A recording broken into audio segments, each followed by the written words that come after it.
Olá pessoal, tudo bem?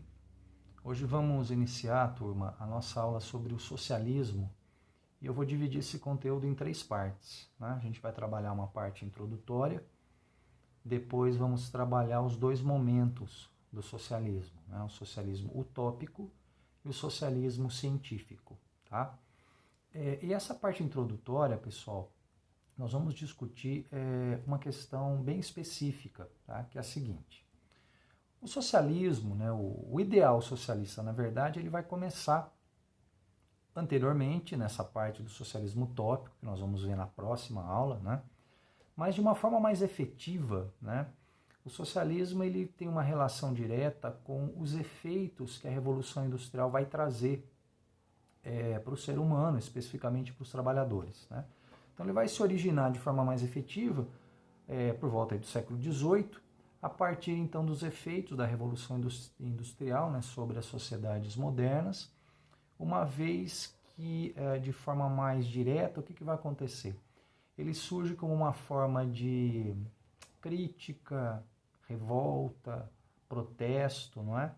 Contra as desigualdades que vão surgir e se intensificar, né, com o processo de industrialização, e principalmente por conta das condições extremamente precárias pelas quais os trabalhadores acabam passando, né, no processo aí da Revolução Industrial. Então, exatamente por isso, turma, vamos trabalhar essa parte introdutória, retomando, discutindo, né, trazendo alguns elementos referentes à Revolução Industrial, já que a Revolução Industrial ela é importante, né, importantíssima para a gente entender o porquê que o ideal socialista, então, ele vai se efetivar, vai se materializar, principalmente no século XVIII.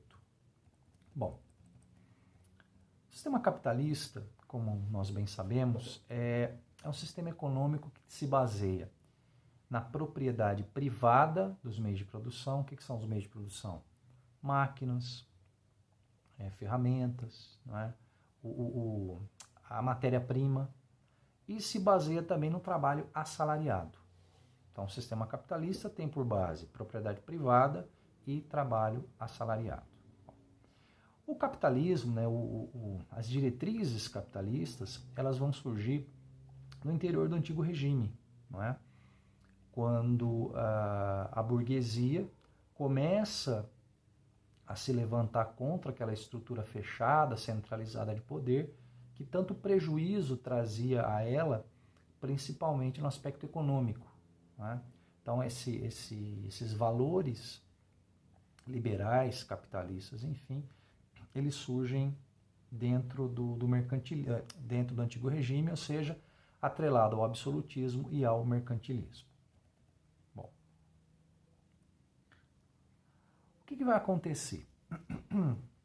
Essa nova diretriz, vamos dizer assim, social-econômica, defendida pela burguesia, gradualmente ela precisa de mais espaço para continuar a crescer. Só que o que impedia essa continuidade do seu crescimento era exatamente isso que a gente acabou de falar. Exatamente essa estrutura fechada, centralizada, que limitava uma continuidade do desenvolvimento aí da burguesia, né? Tendo como ponto central aquela política protecionista do mercantilismo. Né?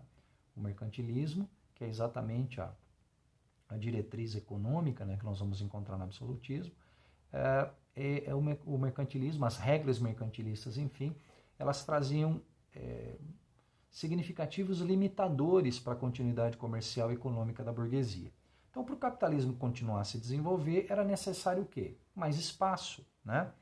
E isso vai se dar nesse rompimento com o antigo regime para se criar, então, um espaço maior, se dá exatamente no século XVIII com as 2 revoluções principais, a Revolução Francesa e a Revolução Industrial.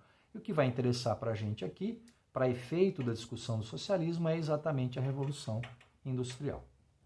Bom, a Revolução Industrial, pessoal, nós temos que entendê-la primeiramente no aspecto da produção, né, da evolução da produção. Então nós devemos considerar 3 fases principais ao longo da história aí, no aspecto da produção. A primeira fase é a fase do artesanato, né?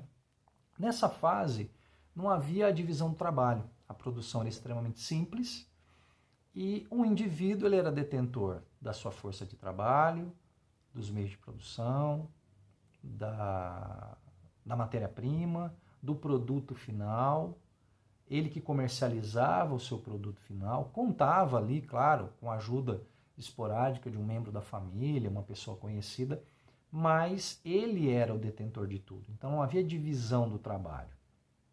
E essa divisão do trabalho começa então a surgir quando da manufatura, né? A partir do momento desse tipo de produção, dessa fase da produção, a manufatura ela vai representar então um estágio mais avançado. Nós tínhamos aí na manufatura o que? A concentração de trabalhadores em um único local, em um único espaço, não é? E passa a ter importância aí a figura do chefe. Então eles eram dirigidos por um indivíduo. Então esse indivíduo é que determinava o que A, B, C, D, E, enfim, iriam fazer, né? Então esse é o momento da manufatura que passa a ocorrer a especialização do trabalho. Então não mais o indivíduo era dono de tudo, não.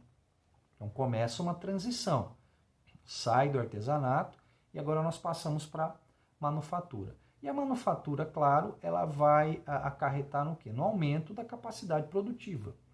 Se antes um indivíduo tinha que fazer tudo, agora esse tudo acabava sendo feito em partes, né, por indivíduos diferentes, então isso acelerava o processo de produção. E finalmente nós temos a maquinofatura, que caracteriza, por fim, a Revolução Industrial. Então as máquinas, né, claro, numa evolução, não vai ser da noite para o dia, que a tecnologia ela vai ser implementada, né, é algo gradual, é algo processual, mas a máquina vai então gradativamente substituindo as ferramentas, né? Então, na indústria, pessoal, nessa produção industrial, né, na maquinofatura que caracteriza a produção industrial, nós vamos ter uma subordinação técnica do trabalhador. Isso é muito importante para a gente entender depois lá a questão do socialismo. Subordinação técnica do trabalhador exatamente por quê? Porque o trabalho ele é transferido para a máquina. Repito, não é da noite para o dia, é um processo gradativo, mas isso acontece, né? E a consequência da transferência do trabalho, a substituição da ferramenta para a máquina, e essa transferência acarreta exatamente o seguinte: o trabalhador ele passa a perder o controle que antes ele detinha, por exemplo, quando do artesanato, em relação a operações específicas. Então, ele fazia do jeito dele, ele produzia do jeito dele, no tempo dele, agora não. Então, ele não tem mais o controle que ele detinha antes. Então, ele perdeu o controle em relação a determinadas operações, né, relacionadas à produção. Em segundo lugar, esse trabalhador passa a assumir uma condição cada vez maior do que? De subalternidade, de subordinação em relação à autoridade da empresa. Pois é essa autoridade que vai decidir sobre como vai decidir ou vai determinar a forma desse indivíduo trabalhar, desse trabalhador produzir. Então, isso desvincula o sujeito da sua autonomia, da sua liberdade. Então, ele perde a autonomia que ele detinha, né? Ele passa a vender a sua força de trabalho para um indivíduo que a compra e determina a forma que se quer que seja feita, então seja efetivada a produção. Tá? Um outro elemento importante, pessoal, é o seguinte: o surgimento da máquina, o processo da Revolução Industrial, enfim, ele vai acarretar também no aumento muito grande das funções administrativas. Não é? Então nós vamos ter cada vez mais, de forma crescente aí, a estrutura da chamada hierarquia burocrática capitalista. Não é? Então nós vamos ter a pirâmide, né, da burocracia que nós encontramos, não só, mas principalmente em duas instituições, como o Estado, né, instituição social mais formal por excelência, e a empresa capitalista, de forma muito clara. Em outros setores também, como eu acabei de falar. Mas a empresa, na empresa capitalista isso é muito claro, né? Então a base dessa pirâmide vai se formar exatamente pelos trabalhadores, pela mão de obra, pela continuidade da produção desses trabalhadores. Então a hierarquia burocrática capitalista, ela se dá. E aí vão acontecer aqui, pessoal, algumas consequências, né, diretas a partir da Revolução Industrial. E dentre elas, vamos destacar que, repito, é essa consequência que traz uma relação direta com a diretriz socialista, que é a transformação no caráter do trabalho, que eu já adiantei alguma coisinha para vocês, mas vamos ver essa condição. Muito bem. Então, como eu já mencionei, vai ocorrer o quê? Uma separação entre capital e meios de produção e trabalho. Né? Então, uma cisão. Existe aquele indivíduo que organiza, que planeja, que determina, que controla, e aquele outro indivíduo que nada mais vai fazer do que obedecer, produzir, materializar aquilo que o outro falou como fazer. Tá? Então, uma separação clara entre capital e meios de produção que ficam de um lado, e o trabalho desse indivíduo, né, desse operário, já a gente vai falar dessa denominação do operário, né, de outro. Tá?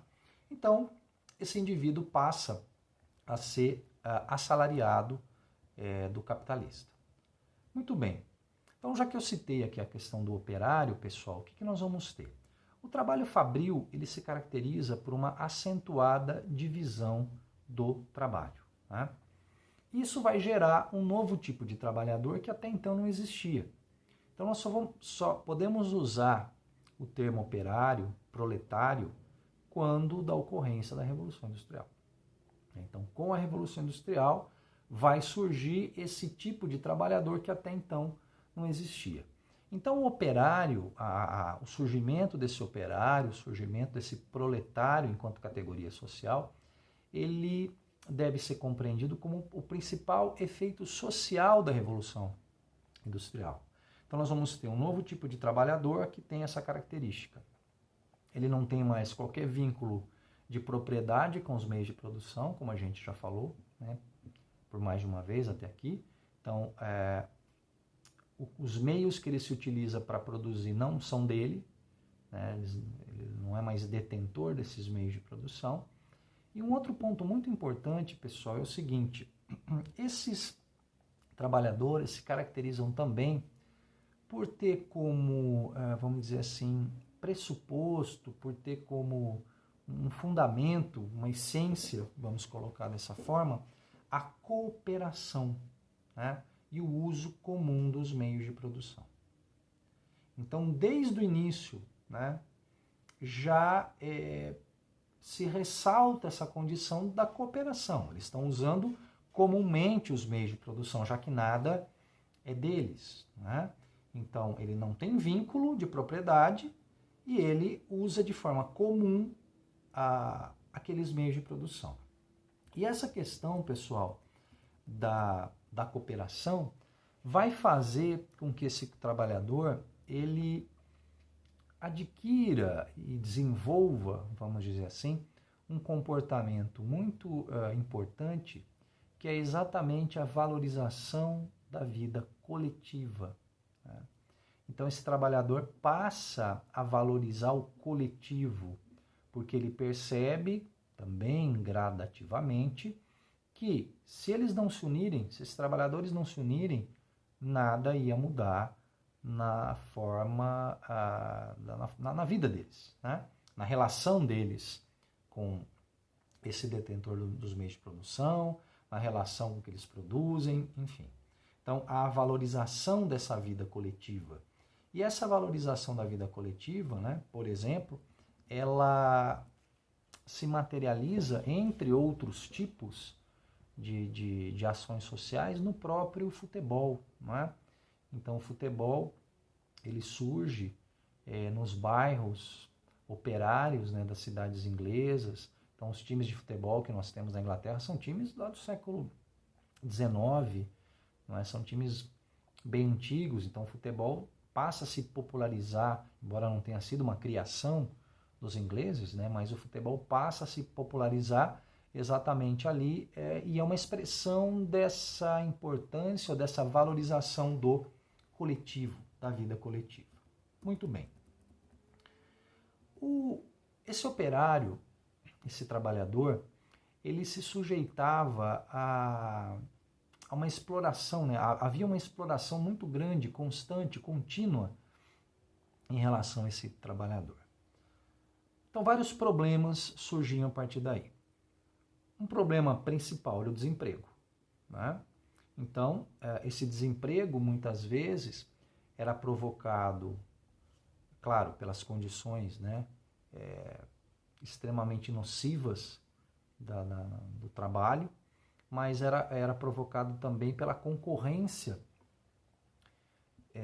que esse trabalhador sofria da mão de obra feminina e da mão de obra infantil, né? Que muitas vezes, essa mão de obra era preferida por ser mais barata. Então havia uma exploração. Se o trabalhador, né, do gênero masculino já sofria uma exploração muito grande, mulher e criança, né, vamos imaginar, né, uma criança de 6, 7, 8 anos, enfim, trabalhando, era uma situação normal naquele momento, né? Se considerar que até hoje existe, né, exploração de trabalho infantil no Brasil mesmo, né? Então é algo que nós temos que realmente considerar. E essas crianças, elas trabalhavam, né, vamos dizer assim, se preferia chamar a criança para trabalhar, por exemplo, nas minas de carvão, né? Então tinha, claro, o tempo de infância, mas uma criança trabalhando tem todo o seu tempo de infância suprimido, né? Assaltado, roubado. As mulheres, não só as mulheres, homens também, mas principalmente as mulheres, exatamente por muitas vezes encontrarem, né, terem essa preferência por parte do capitalista da sua mão de obra, da contratação dessa mão de obra, trabalhava dias, noites, as mulheres trabalhavam dias, noites seguidas aí, e isso, claro, intensificava ou prejudicava muito o aspecto da saúde dessas mulheres. Então havia mortes em número significativo. O ambiente de trabalho completamente insalubre, né? Então locais escuros, úmidos, sem luz, sem proteção, né? Exatamente por isso também era muito normal se acontecer, não tinha nenhuma questão de preocupação com segurança no trabalho, era algo impensável naquele momento. Então ocorriam mutilações de partes de membros, enfim, o trabalhador estava sujeito a isso. Problemas, claro, que advinham disso de ordem psicológicas, não é? Imagine um trabalhador, uma pessoa trabalhando 13, 14, 15, 16 horas por dia nessas condições, né? E ainda quando chegava em casa, a condição de habitação era extremamente precária, né? Então havia uma desestruturação familiar, né? Aqueles lugares que moravam, faltando higiene, faltava saneamento, tá? Então essa falta de habitação também promovia o quê? O aumento do aluguel, né?